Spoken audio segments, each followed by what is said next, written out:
Boa tarde, pessoal.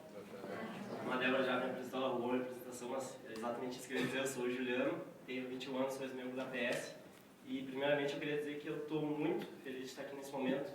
Não só pelo TED, mas pelo que está acontecendo aqui, pelo ENED, né? A gente trabalhou mais de um ano para construir esse sonho e ter aqui toda essa gente que quer aprender, que quer realmente causar alguma coisa positiva na sociedade, seja do jeito que for, sabe? Ver esse monte de gente refletindo e realmente buscando um algo a mais me deixa muito feliz. Assim, eu já chorei algumas vezes durante o evento, vendo as palestras acontecendo, né? Para mim é um sonho ver todos os palestrantes que estão aqui reunidos e todas as pessoas buscando, né, realmente uma inspiração. Então, eu queria começar dizendo que realmente eu estou muito feliz de poder estar compartilhando isso com vocês. Então, como a Débora falou, o título da palestra fala de um jogo e eu queria convidar vocês a construir esse jogo junto comigo, né? Então, aqui vai se montar um jogo que é um quebra-cabeça que a gente vai colocando as peças e que vão se encaixando pouco a pouco. Quando eu saí da PS Júnior faz um ano, né, em julho do ano passado, o André, que era membro lá da PS, ele me passou um feedback / conselho de vida, que foi que ele disse que eu tinha que trabalhar o meu autoconhecimento, né? Ele disse, cara, tu tem que descobrir quem tu é, onde tu tá, saber por que tu tá nesse lugar. E pra mim aquilo não fez sentido na época. Eu disse, cara, mas como assim? Eu sou eu tô aqui, não tá me vendo, sabe? Quem poderia ser eu se não eu mesmo? Né? Aquilo não fez nenhum sentido pra mim naquela hora e eu fiquei muito tempo pensando naquilo, sabe? Pô, essa pergunta de autoconhecimento, de pensar quem é você. Então, aqui que já entra a primeira peça do jogo, né? Que é essa pergunta que é tão fundamental de responder, que é quem é você. Então, foi justamente nessa época que eu saí da PS Júnior, há um ano, que eu acabei entrando na organização do ENED, né? Então, essa é mais uma peça que vai entrar aqui no jogo, que agora ela vai ficar deslocada, mas que depois ela vai fazer sentido, né? Então eu convidei vocês para jogar um jogo, né? Mas peraí, que jogo é esse? Né? Então eu quero apresentar para vocês o jogo da maneira como eu vejo, tá? E esse jogo é a Sociedade do EVIP. Tá? É uma sigla que eu queria mostrar para vocês. Então mais uma peça que a gente vai colocar aqui, que ela significa basicamente o quê? Ela significa que todo mundo que está aqui nessa sala tem um ego, né? Que é o que as pessoas pensam da gente. Todo mundo aqui tem vaidades, que podem ser mais exacerbadas ou mais contidas. Todo mundo aqui tem interesse, né? Se ninguém aqui tivesse interesse, ninguém levantava da cama de manhã cedo. E esses interesses eles podem ser tanto individuais quanto interesses coletivos. Então, todas as pessoas têm um ego, vaidades e interesses.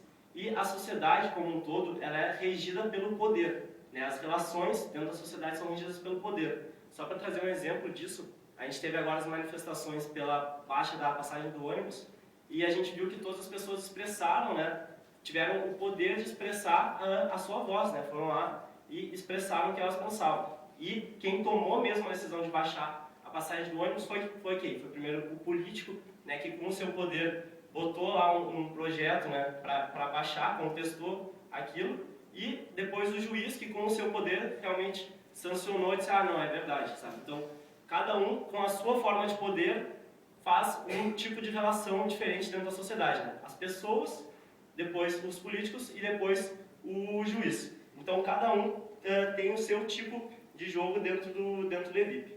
E o que acontece? A gente vive aqui no Brasil em uma sociedade que ela tem um processo que se chama dinheiro, né? Para a gente se organizar, a gente precisa do dinheiro. E a gente vê então que dentro desse jogo do EVIP, o dinheiro ele compra tudo isso. O dinheiro ele te compra um ego, ele faz as pessoas pensarem de ti o que tu quiser. O dinheiro ele te compra as tuas vaidades. O dinheiro ele te compra os teus interesses.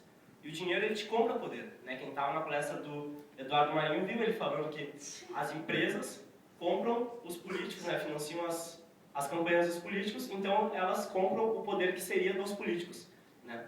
E o que acontece? A gente tem que, hoje no Brasil, é impossível tu viver dentro da sociedade brasileira sem estar inserido nesse processo do dinheiro.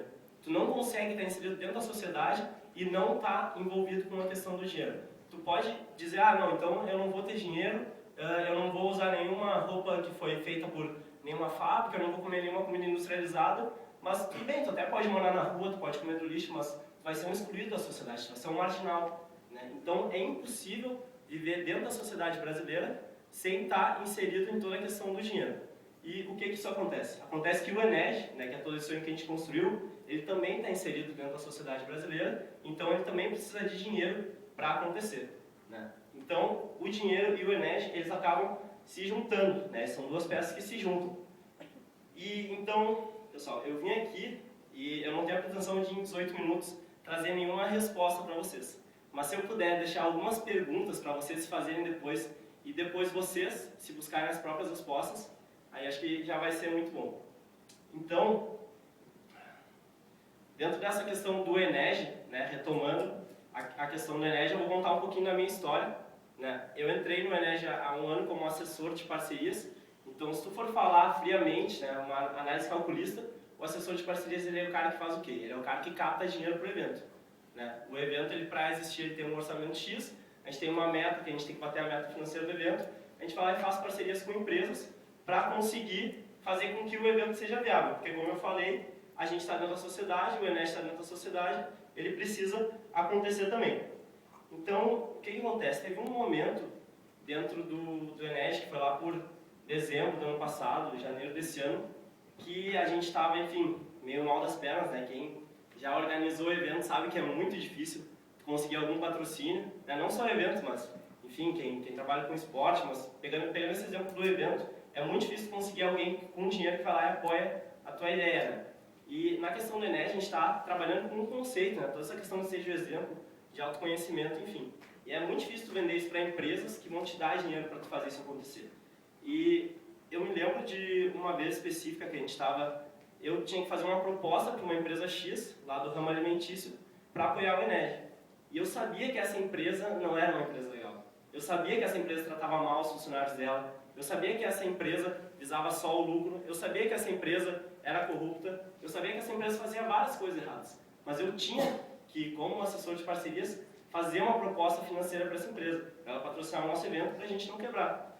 E eu me sentia muito mal, porque eu não podia ir lá e falar de propósito para essa empresa. Eu não podia ir lá e falar de transformação. Eu tinha que ir lá e fazer uma abordagem comercial, né? Dizer que aqui iam ter 1.500 pessoas, que o investimento ia ser de X e o retorno ia ser de Y. A gente tinha que falar só em números com eles para eles poderem nos patrocinar. Era isso que eles queriam. E nesse ponto, nesse dia assim, que eu estava fazendo essa proposta, eu fiquei muito mal. Eu comecei a pensar, cara, o que eu estou defendendo aqui?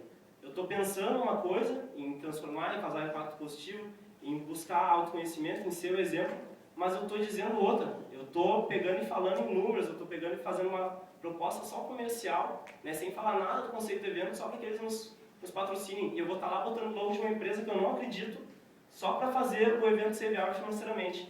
Então, foi bem nessa época que eu comecei a pensar, cara, será que eu não estou sendo uma contradição ambulante? Né? Será que eu não estou realmente me perdendo dentro desses meios? E quando eu parei para pensar nisso, comecei, enfim, ter várias confusões mentais, fiquei um pouco desengajado, né, com o Eneg, mas aí eu parei para pensar muito a fundo e eu vi que a gente aqui não é um evento, tá? Aqui não são 4 dias de palestras que a gente pega um monte de palestrante, joga ali, pega pessoas, joga ali, vem o pessoal e deu, acabou. Não é isso. A gente está aqui defendendo uma causa, a gente está aqui defendendo um conceito. A gente aqui era antes silencioso, agora não é mais santo, mas a gente aqui é uma revolução de pessoas que querem transformar a sociedade, né? Vocês concordam comigo que a gente aqui é uma revolução de gente que quer fazer com que a sociedade seja algo melhor? Então, o que acontece? Para a gente conseguir fazer essa revolução, a gente tem que fazer o Eneg acontecer. E eu não estou aqui em momento nenhum dizendo que dinheiro é ruim. Muito pelo contrário, né? O dinheiro que faz tudo isso acontecer.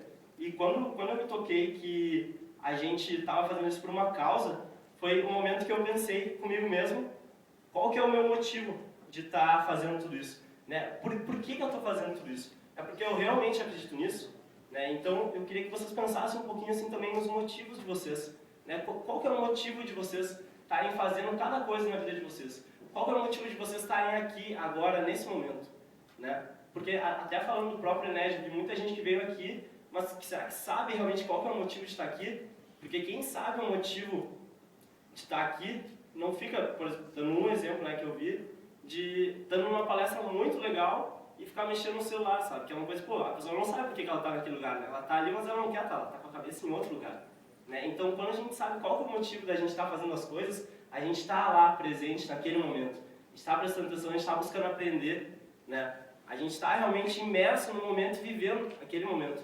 Qual é o motivo da gente estar fazendo as coisas? Qual é o motivo da gente estar vivendo a nossa vida nesse momento?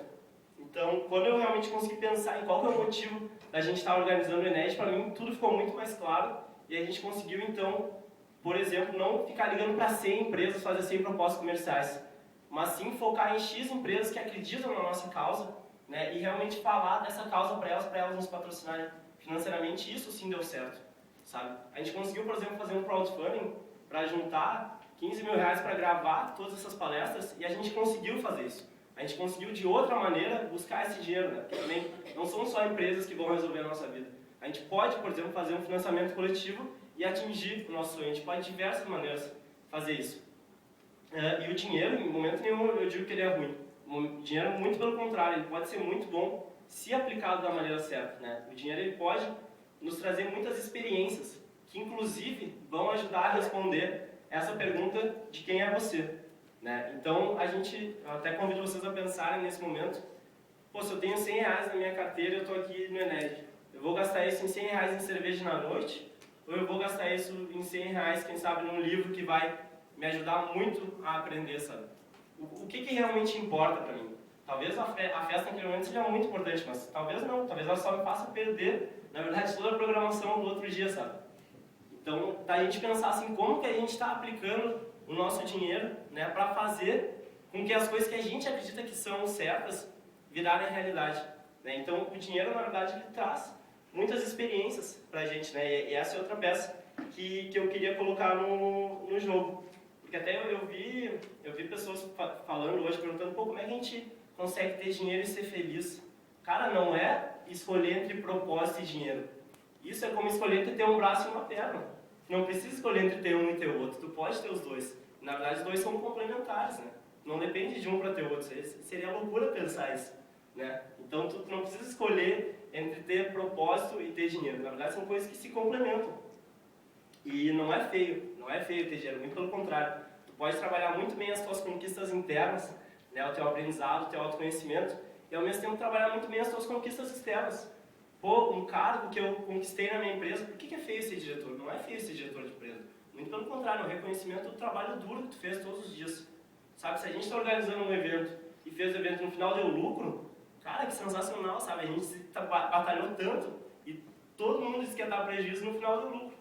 Pô, que sensacional isso, sabe? Por que isso pode ser, por que isso seria feio? Na verdade, isso é muito legal. Vamos pegar agora todo esse dinheiro que sobrou e vamos fazer outra coisa muito legal com isso, né?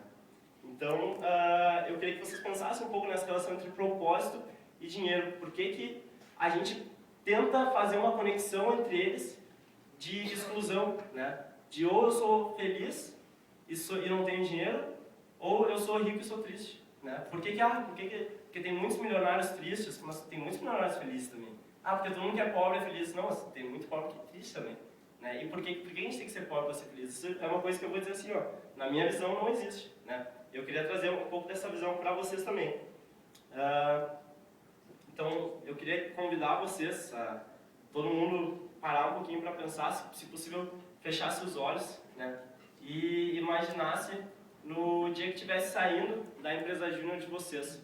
Né? Vocês estão saindo da empresa júnior de vocês e alguém chega e diz assim, cara, tu tem que trabalhar melhor o teu autoconhecimento, tem que descobrir melhor quem tu é. E queria que vocês pensassem, em um ano, o que vocês vão fazer para trabalhar isso? O que vocês vão fazer para trabalhar o autoconhecimento de vocês? E como é que vocês vão usar o dinheiro que vocês têm, né, para conseguir isso? Né? Vocês vão ficar parados no mesmo lugar, sem se perguntar as coisas, ou vocês vão se perguntar, vocês vão correr atrás? Então, quem fechou os olhos pode abrir os olhos de novo.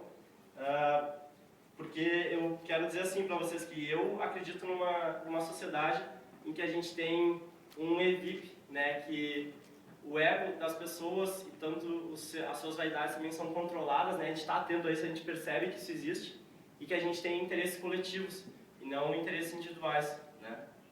E finalmente, então, já que a gente falou tanto aqui de jogo, a gente pode ver que no final das contas, esse jogo, as peças elas vão se juntando, né, elas vão se colando, mas não fica também um jogo 100% certinho, né, a gente não sabe todas as peças que tem no jogo, essa é a minha visão, né, da sociedade, das peças que vão se juntando, algumas se juntam, algumas não se juntam, outras peças vão vir, né. Mas já que a gente está falando tanto de jogo, de propósito, de dinheiro, eu queria convidar vocês para buscarem entender qual que é o jogo que a gente joga na sociedade, como que vocês veem a sociedade, como que vocês veem a vida de vocês e como é que vocês vão fazer para jogar esse jogo da melhor maneira possível. Finalmente, então, eu queria convidar vocês a entenderem esse jogo e jogar para mudar. Muito obrigado.